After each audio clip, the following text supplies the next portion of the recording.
आए थे, इनविटेशन दिए हैं, मैं जल्द से जल्द तय करूंगा क्या करना। भगवान जिसको बुलाएंगे वो अपने आप दौड़ा चला जाएगा। साल 1989 में आई हिंदी फिल्म का एक गाना आपने जरूर सुना होगा, ओ राम जी बड़ा दुख दीन्हा।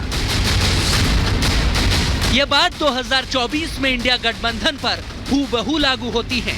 तभी तो कह रहे हैं कि राम मंदिर के नाम पर मोदी विरोधियों के कंफ्यूजन ने बड़ा दुख दीन्हा।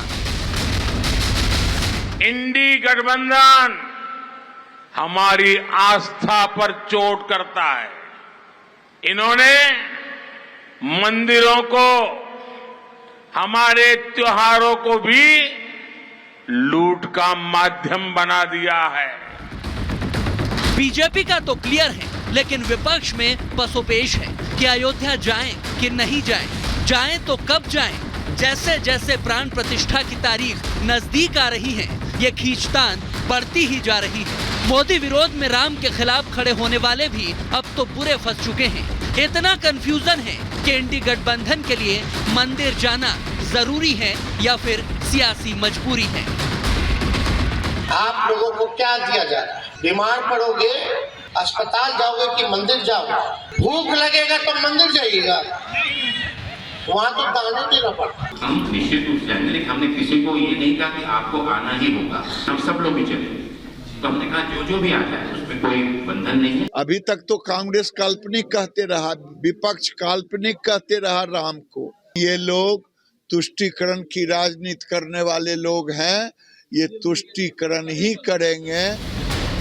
मोदी विरोधियों में जैसे लड़ाई अयोध्या जाने ना जाने पर है, उससे ज्यादा खींचतान सीटों के बंटवारे पर भी है। अब तो बवाल इतना बढ़ चुका है कि ममता, केजरीवाल और उद्धव के बाद अब अखिलेश यादव ने भी कांग्रेस को अल्टीमेटम दे दिया है कि सीट बांट लो वरना साथ चलना मुश्किल होगा। कांग्रेस चाहती है कि 14 जनवरी से शुरू होने वाली राहुल गांधी की यात्रा में साथी दल आएं, लेकिन वो जानते हैं कि खुद की छवि चमकाने में कांग्रेस गठबंधन को भी ठंडे बस्ते में डालती आ रही है।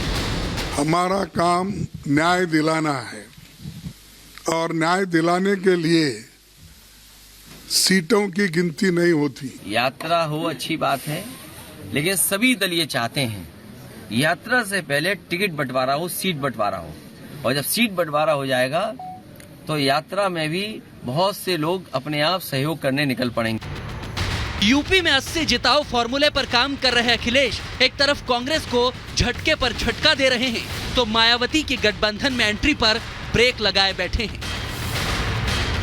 सपा यूपी में सबसे बड़ी विपक्षी पार्टी है, ऐसे में वो सीट शेयरिंग का स्टीयरिंग अपने हाथ में रखना चाहती हैं, और मायावती अगर इंडिया अलायंस में आती हैं तो अखिलेश का टेंशन और बढ़ जाएगा, और इसकी आहट उनके सबसे बड़े बयान से सामने आ चुकी है। इंडिया गठबंधन मायावती को भी जोड़ना चाहता है, तो क्या अगर मायावती इस गठबंधन में जुड़ती है तो ये इंडिया गठबंधन के लिए फायदा होगा या नहीं होगा? उसके बाद का भरोसा आप दिलाओगे? बात का भरोसा आप में से कौन दिलाएगा? 24 की टक्कर का दायरा गठबंधन की रिंग पार कर अब मायावती तक पहुंच चुका है। तभी तो यूपी में अब बुआ भतीजा में लड़ाई गिरेबान तक आ पहुंची है। मायावती ने अखिलेश यादव को इतिहास याद दिला दिया और अपने गिरेबान में झांकने की नसीहत दे डाली। यानी मोदी के योगी यूपी में 80 की 80 सीटें लाने के मिशन में जुटे हुए हैं, तो विपक्ष आपसी लड़ाई में ही व्यस्त है। 40 सीटों वाले बिहार में जेडीयू और आरजेडी 16-16 लोकसभा सीटों पर लड़ने के लिए अड़े हुए हैं, तो सीट मांगने के लिए अब आरजेडी के साथ कांग्रेस मीटिंग करने लगी है। बंगाल में ममता बनर्जी पहले ही ऐलान कर चुकी है कि वो एक भी सीट नहीं देंगी, तो यूपी में सपा एक सीट देना चाहती है, लेकिन कांग्रेस की मांग 20 सीटों की है। महाराष्ट्र में सीटों से ज्यादा तो पार्टियों की डिमांड आ चुकी है। Every party wants to fight every seat, and then there'll be negotiations. Who will do better? So eventually the survey will be for all the seats, and then we will see who has more strength where, and that's how alliances work. तो जब न कोई नेता है, न तो कोई नीति है, न तो कोई नियत है, तो ये तो होगा ही, रोज होगा। इसे कहते हैं एक जबरदस्त नाटक चलेगा और देश के लोग देखेंगे। जब टीम मोदी ने 400 पार का प्लान एक्टिव कर दिया है, खुद प्रधानमंत्री भी राजस्थान के बाद अब गुजरात और महाराष्ट्र में ताबड़तोड़ रैलियां करेंगे, तो उधर शाह से लेकर नड्डा ने भी मोर्चा संभाल लिया है। मैं ऐसे नहीं आया हूँ, मोदी जी का संदेश लेके आया हूँ।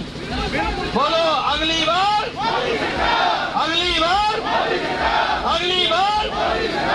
मित्रों, हमको फिर से प्रधानमंत्री जी को लाना है, देश को मजबूत बनाना है।